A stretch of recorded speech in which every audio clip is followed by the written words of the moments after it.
I'm wondering if this happens to you. You are knowing you're going into a holiday celebration, a work party, or just your day to day life, and people want to talk about food, weight, your food and weight, or some combination thereof, and you are feeling like you don't want this conversation to be had in the first place, but you're not really sure how to stop it without feeling guilty. So, my name's Tracy Brown. I'm a somatic dietitian and a tuned eating specialist, and today we're going to talk about how to not feel guilty when you keep your food and body boundaries. Thank you for coming live. If you're here live, if you watch the replay, I really appreciate you as well. And anyone who has any comments, suggestions, anything else is welcome to put it in the comments below and tag me at any time you want to. So let's get started. So this is a very common time of year where people are talking more about food, of course, because there are more food-related holidays. There's more gatherings. There are more opportunities for people's stuff essentially to come up between just pressures to be around each other and want it to go well, financial pressures. Sometimes this time of year brings up unpleasant things, unpleasant memories and old stuff that, like, it's not your fault that it's unpleasant, it just is. And when we're in those situations, I find that we're more vulnerable to feeling feelings of uncomfortableness and too much, but so are other people. And what do people do when they feel uncomfortable? Well, unless they're you've done a lot of work on learning how to navigate your own sensations and emotions, what happens is people tend to project something tangible. And so that's why, with all those pressures that I just mentioned, you're going to hear a lot more food and body talk. So, for those of us who are highly sensitive people who don't really like to start arguments or have confrontation or like battles and arguments just for the sake of, there are people who love that and can engage in it quite happily. I don't think there's anything wrong with that, but that may not be you. And this is why I'm making this video, is that some of us just want the conversation to not happen or to stop, or to at least be able to navigate it with your integrity intact and feel like you didn't give away parts of yourself or basically, attack anybody else. So what can you do when people are talking about food and weight or their diets or whatever, and you want to be gentle about it? So the first thing, I kind of answered the first question, is the question I always have for people that they ask me is, gosh, I'm getting ready to go. Hello, everybody who's watching live. I'm getting ready to go to see family, going to the doctor. I kind of want to, whatever it is, going back to the gym, and how do I deal with the diet talk? And the first question I would have for you, and this is where I'm hoping you're taking notes to get really clear about your intent, is what do you want to see happen? Because, you might not always have the bandwidth or be in the mood or just even feel like it's your place to want to educate people about attuned eating, about your recovery, about whatever. And so but you still want those conversations not to be had, or at least to stop. So it's really important to get clear. What's your intent? Do you want to educate? Do you actually really want to share and you want them to understand? Or do you just want the topic to fade off? So those are your things to be thinking about first. So 2, once you have your intent made, so let's say that you want to educate. And so a really good opt-in to do that would be, they're talking about, I gotta, really buckle down before and after the holidays because I'm going to be doing, I'm not going to eat what I want, so I better go ahead and do some fasting before and after the holidays. And they might want to get you engaged in that. Or maybe they've lost some weight and they want you to celebrate that with them. And those are 2 separate things, but here's something really gentle you can say.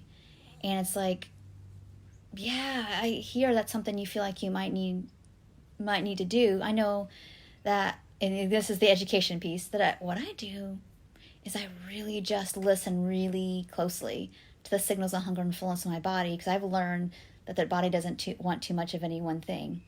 When I used to want a lot of certain things, it's because I really deprived myself and it pushed my body into like this grabby survival mode. So That's how I manage all this holiday stuff.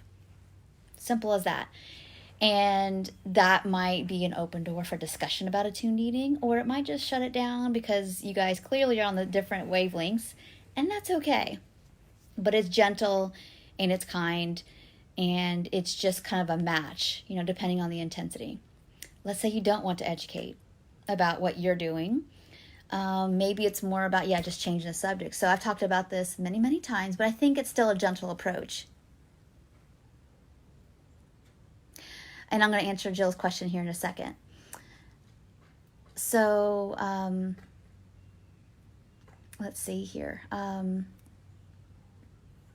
Lost my train of thought. Sorry about that.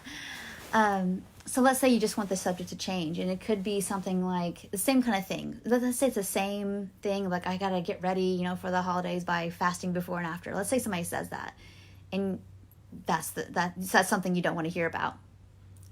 It's like, oh, okay, gosh, yeah, I'm going to go see Star Wars, and then I'm going to be doing some extra organizing for my closet or your volunteer work or whatever it is you're planning on doing for your time with your holiday break, and just learning to be the master at changes the subject. So that's some things that I believe that are very gentle, for especially those who aren't really interested in having debates or in-depth conversations. I do want to answer a reader question here. It's easier to say what I said earlier if you're thin. Well, maybe yes and no. There's definitely some privileges in being able to maybe say things like that, but I do believe that everybody of all shapes and sizes, the more we heal our relationship with food, the more we feel like that we feel entitled to take up space in the world. I think those things are things we can say. And Wednesday's topic is going to be about our own harshness towards ourselves and criticism.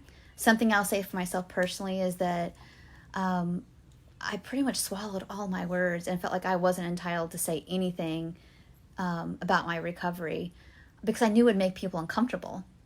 And I knew that me having a different opinion made me uncomfortable because it made me feel unsafe. And so I think that for all shapes and sizes of people, it's really important to keep doing our internal regulation work to feel more safe, to feel like that what we have to say is just as important as what anybody else has to say. And so that's what I can make back to that. It's that, yes, we are still going to be in this world that has some judgments about people's body size. But when people are talking a lot about food and body, it's really just still a reflection of their own wounds and their own, I don't feel good here. And so it's a tragedy, and it's awful. And I'm sorry for everyone that has to experience that whose bodies don't match the cultural ideal. But what I know is that I know it's a journey, but the more entitled we feel to express and to be here, and to know that just because your body doesn't match what everybody else is doing, or your behaviors, like if you're a non-diet person and you're doing that for years and years, it's like, that your path is just as valid as somebody else is going to be doing fasting and keto for the next weeks extra hard because they're afraid about not only the food that's available, but just the additional pressures that they have internalized that are coming out through food and body talk. And knowing that, if you can just kind of keep that in mind, that's what people are afraid of and struggling with, that are so adamant about constantly talking about their food and body, it becomes so much less about your body, my body, their body, and more about what's feeling too big that's being projected, what's really going on here. And it becomes really not about whose body is the right body. It just because all bodies are good, and we're all trying to navigate the past, present, and future the best way we can. So I hope that helps a little bit. It's a little maybe sidetracked, but I always, when I get the opportunity to talk about different privileges, it's all real, and it's needed to be talked about. But I also know at the end of the day, recognizing that helping ourselves be as grounded and orienting to what is safe as much as possible. And that also means the more okay we get with ourselves, the less triggered we're just going to get by other people's food and body stuff. So that's kind of the moral of the story. And I know everybody watching this is on that path. We're at the beginning, the middle, kind of, and at the end, just kind of ever more, kind of trying to navigate the things that are out there in the world that are going to pull at us to get off track. So I hope today's video was helpful, that it brought up some stuff in you, whether maybe uncomfortable or maybe helpful. But please let me know more if you have some comments about other things that you hear said. I can answer those in the questions through the other videos this week, as well as kind of be ready for Wednesday, because I'm going to be a little bit more, instead of what everybody else is doing, what are we doing to not project on ourselves? And again, the more we can come back home to ourselves, the more we can have this internal spaciousness within, we start to know there's more room for me in here to have a choice about how I feed myself and about how I see myself. So thank you all so much for watching. If this video was helpful, please let folks know. That way they can be getting their pens and paper out too and digging deep. So thank you all so much for watching, and I will talk to you in the next video. Bye for now.